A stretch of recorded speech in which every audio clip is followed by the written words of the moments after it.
Welcome back to the Cultural Curriculum Chat podcast.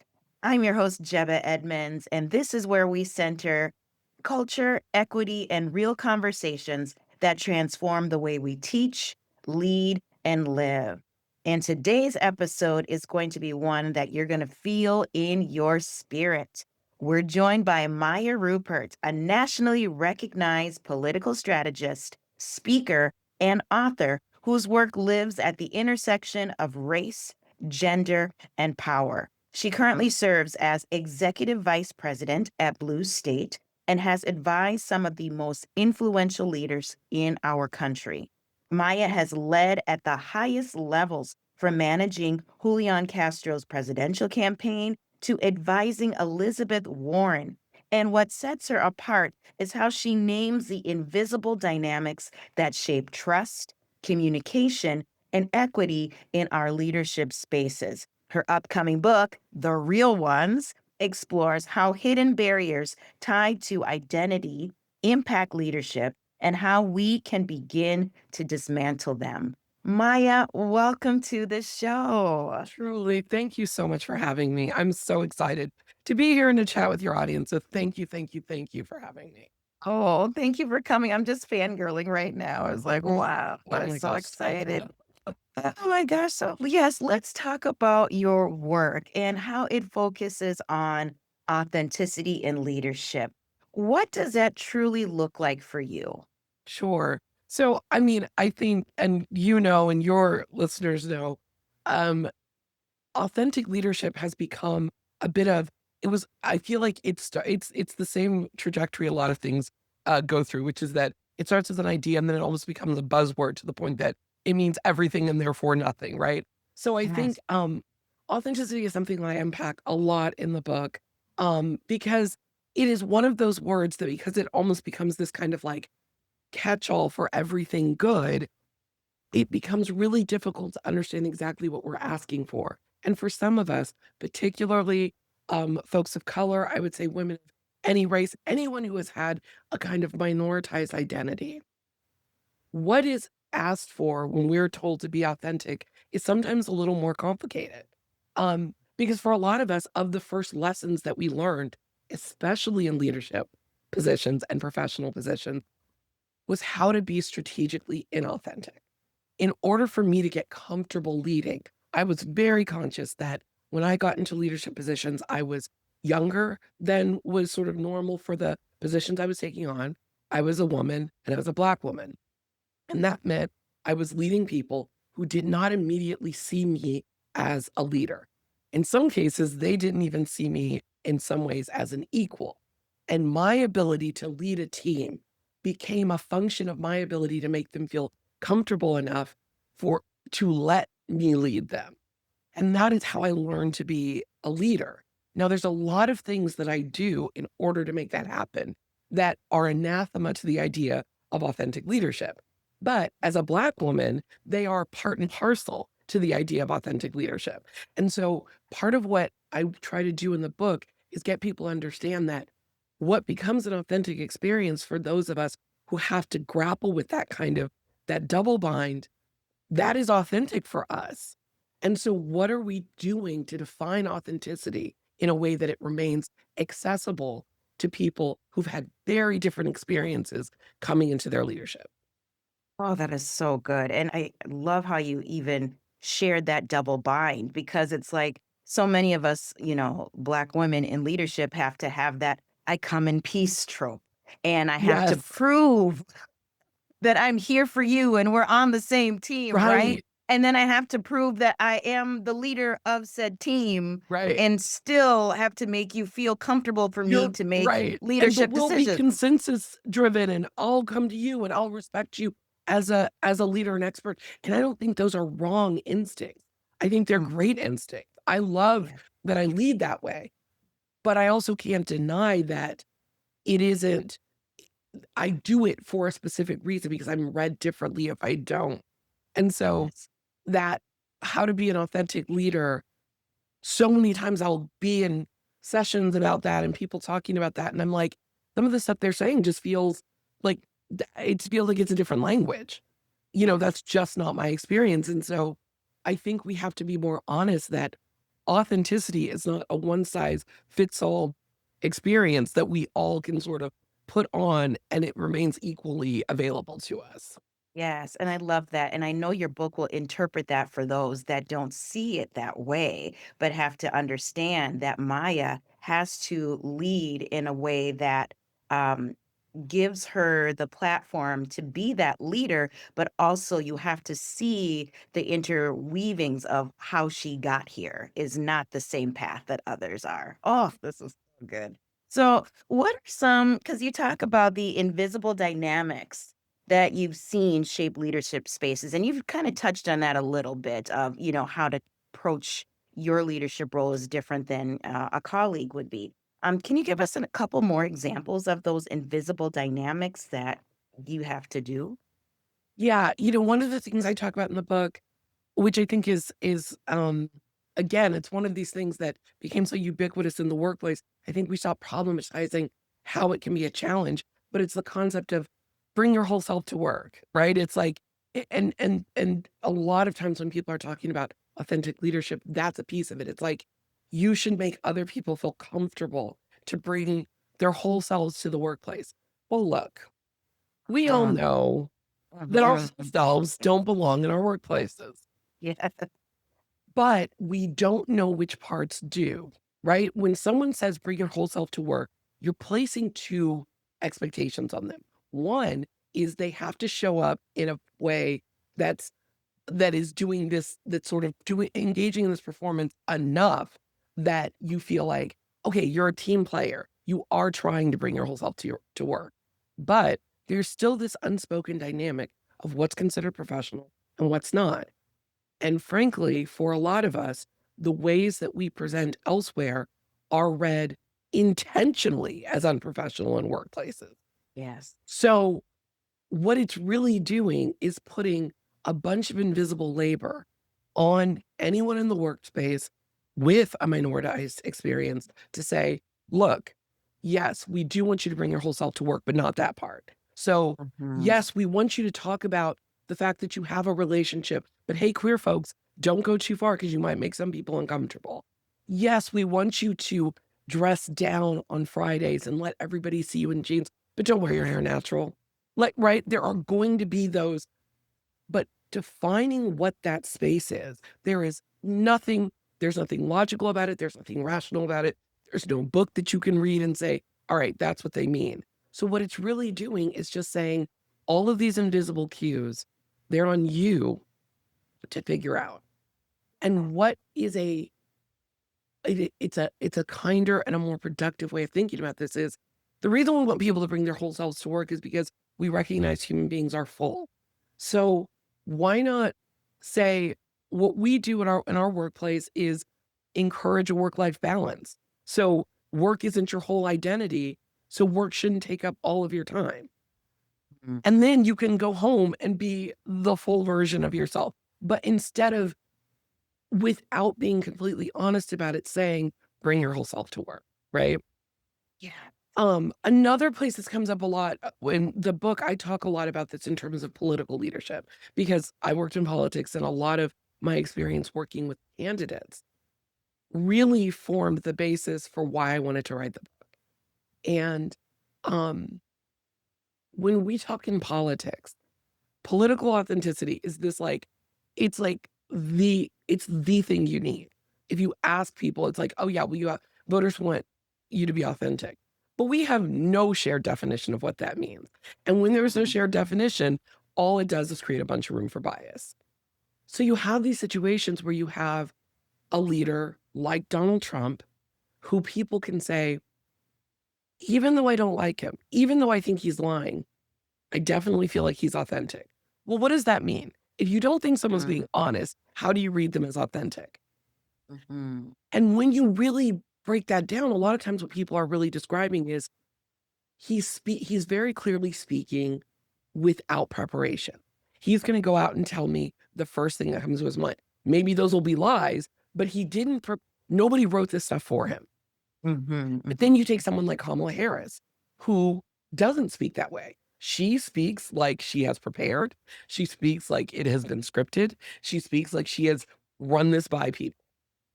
And that reads to people as inauthentic. Well, those two speaking styles have as much to do with their identity as they have to do with anything else. Because when Donald Trump goes out and speaks and lies and messes up facts and misremembers details, the next day, there are a bunch of people in the media who are ready to sort of sane wash everything he said because he couldn't have meant all that. What he really meant was X, Y, and Z. Because he so frequently gets it wrong, we have basically started saying when he gets it wrong, we will do the mental gymnastics to make it closer to right. But when Kamala Harris misspeaks or gets a fact wrong, I remember she said the child tax credit cut child poverty in half.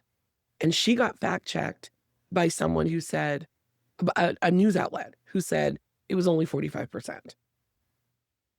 When that's the standard, because, and what is happening psychologically, and it doesn't happen out loud, but on some level, what's being said is, well, if she gets a policy wrong, on some level, I'm wondering if she knows it, if she really should be here. Because when you are given the privilege of, we assume you don't know enough to be here, we assume that you are qualified, versus you have to prove to us that you know enough policy, that you're in the rooms and having the meeting. The way we experience you being scripted and unscripted are very different. So Yes. again, the decision to do something that gets read as authentic has to do with how they're perceived by people. And when that has to do with identity, it's going to be a lot harder for a Black woman to prove authenticity because she is not going to be as comfortable being unscripted. And we see why. She is held to a different standard. Anybody can be unscripted if you're not expected to get the details right. If you have to go out there, be unscripted, and get every detail right, and make everybody feel like, okay, you are qualified, you deserve to be here. That's going to be a very different experience. And that's a much higher bar to clear. And so it's those little moments where we tell some people, we've already assumed that you deserve to be here. And we tell other people, we've never assumed you deserve to be here. And how authenticity is going to show up in those places will be very different. Very different. And yeah, like you said, the expectations for one person does not equal the same for the other. And yeah, the bigger the hurdle to climb over. Wow. Yeah, it is. And again, with those invisible dynamics with your book, I can't wait for folks to get it because it will lay it It is out. out now. It is out. Oh, good, It is good, out now. good. Yes. Yes, Yes. congrats. Yes, we Thank will you. have all that in the show notes too. But it will lay it out for folks to actually see. And thank you with those examples that you shared that to be the interpreter of the invisible barrier you have to do. It's such a mind-blowing formula that, people in marginalized communities are like, "Yep, yep, you want me to be my fool, but not to this one. I have to Right. code switch, subconsciously to make sure." And like you said with, Donald and Kamala's comparison, to make sure you have all the single facts, everything down pat and scripted. And because if you do mess up and you do go off the cuff, you get judged in a negative and harsh way. Wow. Wow. Yeah. So, how can educators and leaders build trust across difference without being performative, without the script? It's hard. Yeah. It's hard. It's very hard. And I think, it really does depend, I think, on the setting that you're in. I think there are ways to build this kind of trust by, the biggest thing is showcasing it, right?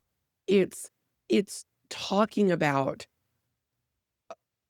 some of these differences. People have asked me, like, since the book has come out, people are like, well, should I not talk about authenticity? I'm like, no, I actually think authenticity is very important. We should talk about it, but we should talk about it the same way we talk about a lot of concepts that we know aren't equally available, right? So if we talk about like the economy and we talk about money, we know that people are in different places with it. It doesn't stop us from having the conversation.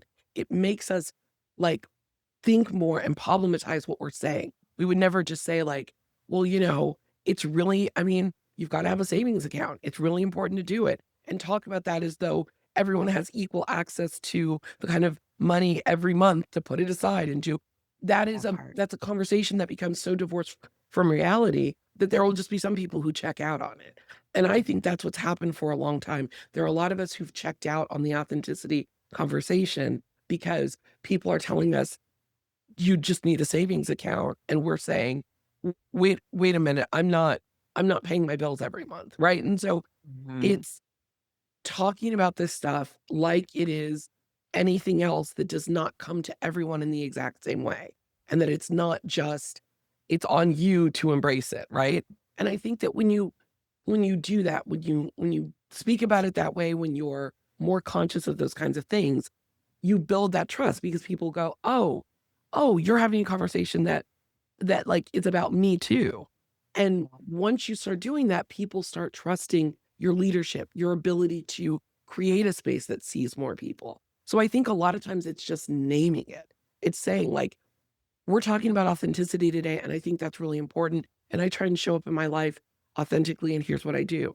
And at the same time, I recognize that for a lot of people, the idea of showing up authentically hasn't always been positive because your authentic self isn't always accepted in every place. Or there are times that you've been told, actually do not show up intentionally Mhm. as your authentic self because other people will be uncomfortable. So I'm having this conversation and I'm keeping that in mind. And I think doing that in a workplace setting, in an education setting, that is how you will get.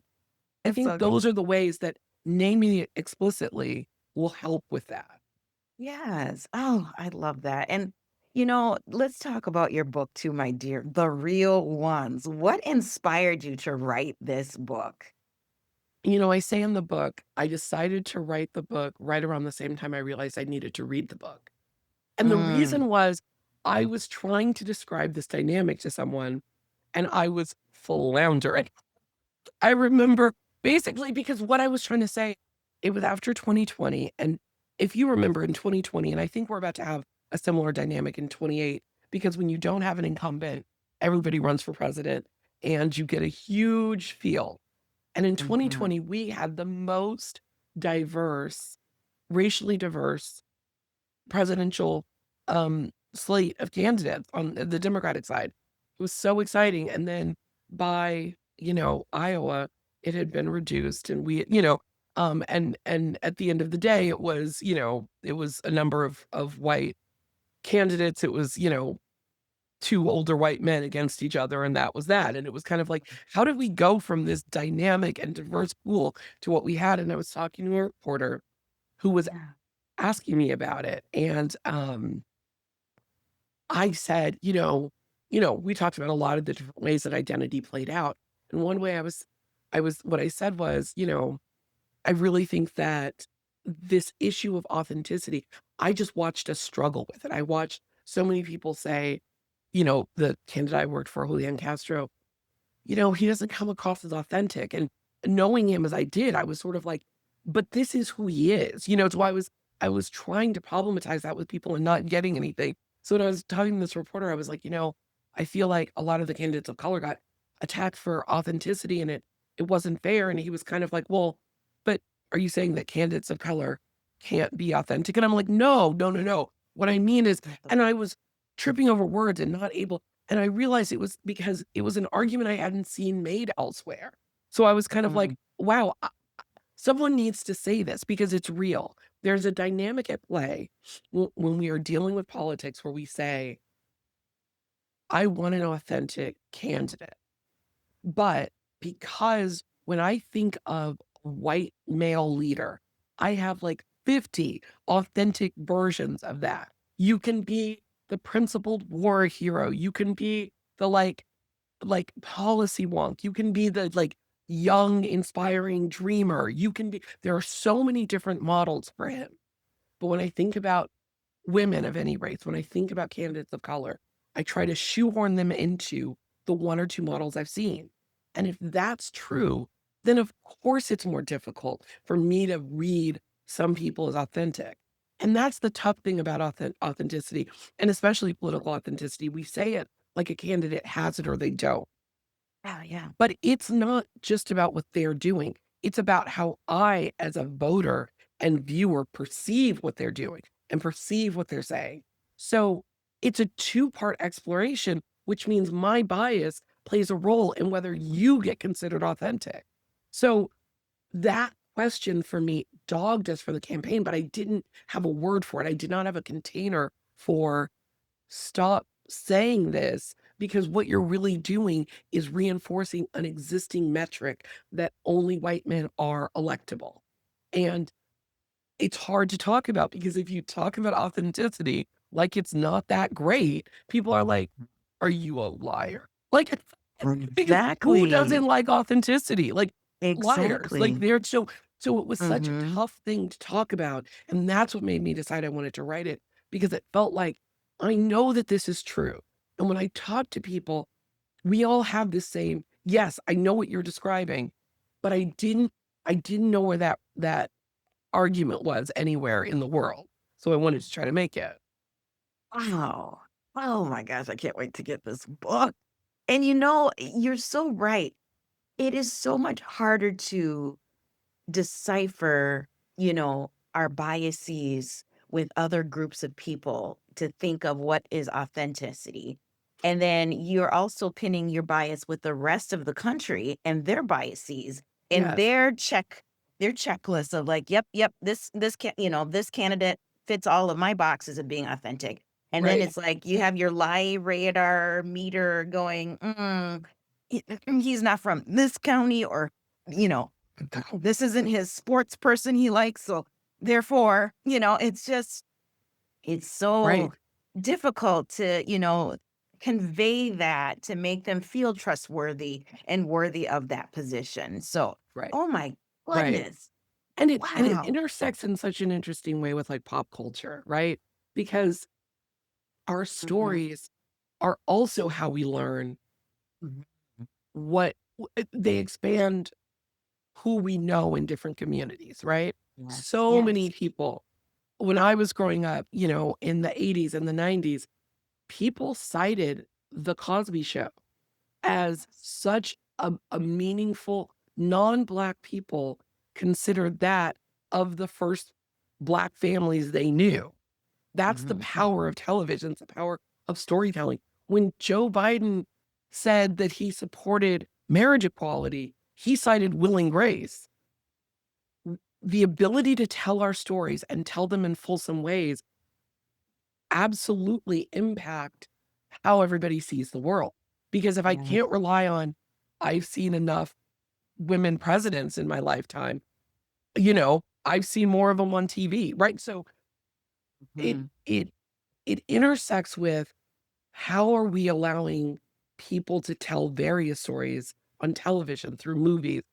And so it's a very similar thing, I think, that creators of color and creators who have minority identities also deal with a similar issue, where not all the stories they want to tell get read as authentic, because everyone is wanting the same stories reinforced.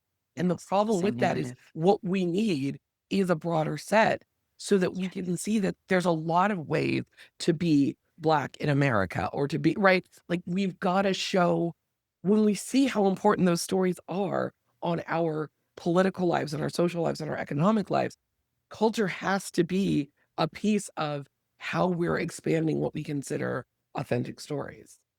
Amen to that. And again, to have those different pieces, multifaceted experiences that will open up the scope of others of thinking who is truly Yes, authentic because they have multiple, mediums to show them different evidence of representation. Oh my goodness, Maya. right. This is so, so fun.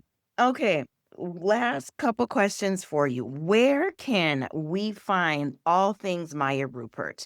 And where can we get a copy of your book, The Real Ones? The book is out now. So go to your local bookstore and pick it up, or order it online. Um, the easiest way to find everything I'm doing, you can go to mayarupert.com. You can order the book from there. You can also see, my limited series podcast is there and available. All episodes are out now. We talked about how women of color are running for office in unconventional ways and winning. Um, and see more of my writing. I often will I write, I will be doing it more. But yes, I'll write op-eds, things like that, and that's all available on the website now. Love that. And I will definitely have that in the show notes for everyone in the description so folks can continue to follow you in this great work. And one last question for you, Maya, before we wrap up. What is an example of a real one in our community that is doing all the things? Yeah. A real one in our community. I mean, I will say this, I dedicated the book to my sister. My big sister, Maya Rupert Gordon, is the president of the National Center for LGBTQ rights, formerly the National Center for Lesbian Rights. If folks are more familiar, it's a national organization that uh, do engaged in impact litigation, public education, legislation to work on behalf of the LGBTQ community, but specifically from a feminist lens. They were feminist founded and sort of that remains a huge part of the work that they're doing. And really pulling out the intersections of the ways that misogyny and continues to hurt folks in the LGBTQ community and beyond. So um she leads that organization with a level of grace and thoughtfulness and, um, just she comes at it from such a space of abundance, and it shows in all of their work, and so I've gotta name her. Oh, yes. Oh, it's so nice to have, a big sister to look up to and It's to give really her flowers. That's it's amazing. my favorite thing in the world. Oh, that's amazing. Oh, Maya, this was such a fun and thought-provoking conversation. And it got me in my spirit because I'm like, yes, being in those shoes of as an educator and leader in my community, it's just been amazing to, feel like, yes, I'm heard. I can't wait to get your book and, Um, highlight it and share it with folks. So they can also, share the real ones because, yeah, our real ones need to stand up and show out. yes. Yes. Oh my goodness. And yes, thank you all for listening today. Thank you, Maya. And if this conversation resonated with you, I invite you to take it deeper. My mini courses and cultural responsive lesson plans are designed to help you educators to move forward from intention to action. And those are also in the show notes below that you can find. Don't forget to subscribe and share this episode with your colleagues and the real ones in your life. And until next time, keep centering culture and leading with purpose. Bye bye.